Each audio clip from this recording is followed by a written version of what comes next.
I want to talk about Courtland Sutton. Now, I will mention some other guys here before we get to the film of Sutton. Number one, he's got 10 touchdowns this season. I think that's remarkable.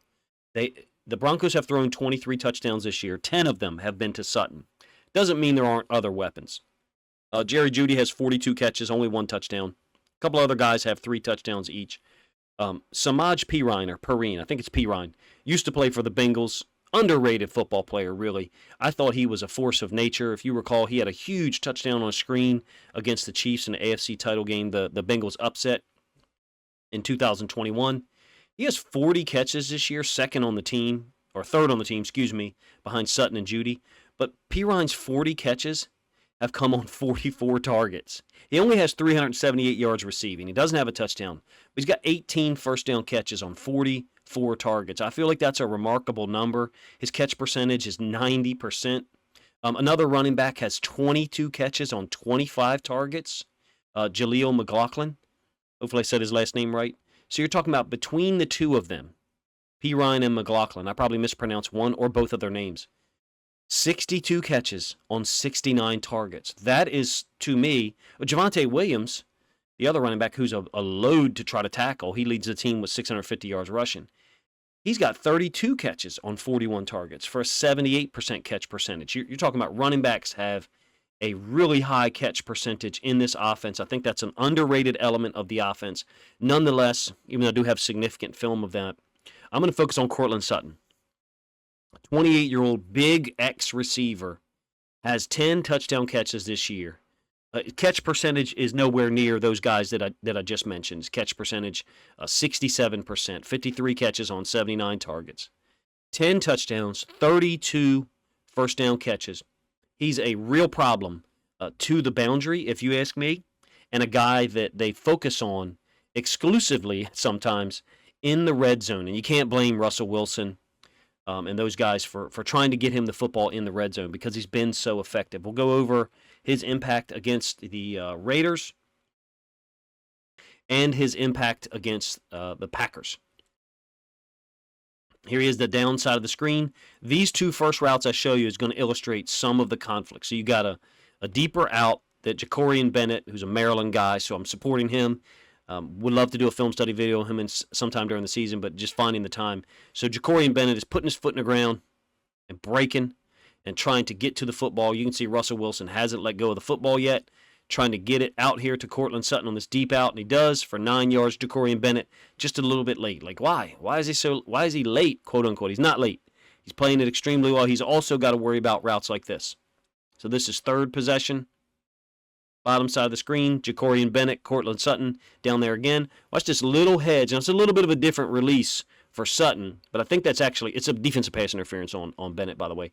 Keep in mind the route that he just won on for 9 yards. There's a little bit of an inside release, but that also might be to try to sell Bennett that he's going to break this thing to the outside, such that when Courtland Sutton leans to the inside just enough, Bennett's posture is broken down a little bit.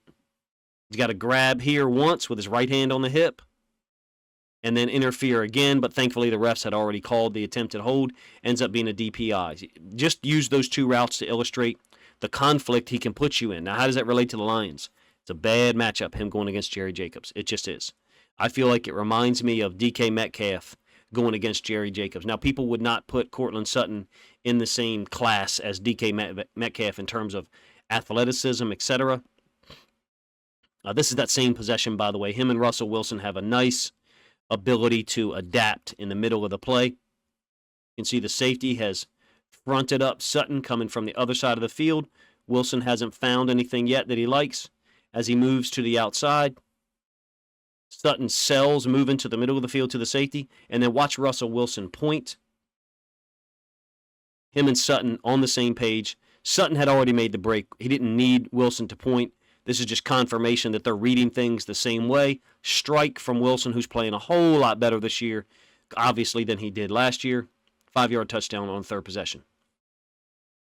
Against the Bears, top side, little skinny post. People have different names for this. You got third down, another element to Sutton's impact, if you ask me, that needs to be mentioned. He's got a lot of catches on third down. Like I said, 32 catches for first downs. I'd like to know how many of those are actually on third downs. This is a 3rd and 9 against the Bears. And look at Wilson's trust in Sutton. You've got a second-level dropper here. Tremaine Edmonds, inside linebacker there. Looks like a red zone version of Tampa 2 to me. And then he strikes this in there between the linebackers, right in Sutton's hands. He trusts the guy, and as well he should. He's playing incredibly well. I would say from a Lions perspective, talking about the Lions defense, he's a guy to worry about in the red zone on 3rd down specifically. I would be interested. The conflict is there, meaning you've got a guy who some people would say, well, we got to double him. We got other talented receivers on the Broncos team, number one. Number two, already established for you that the running backs catch the ball at an incredibly high rate.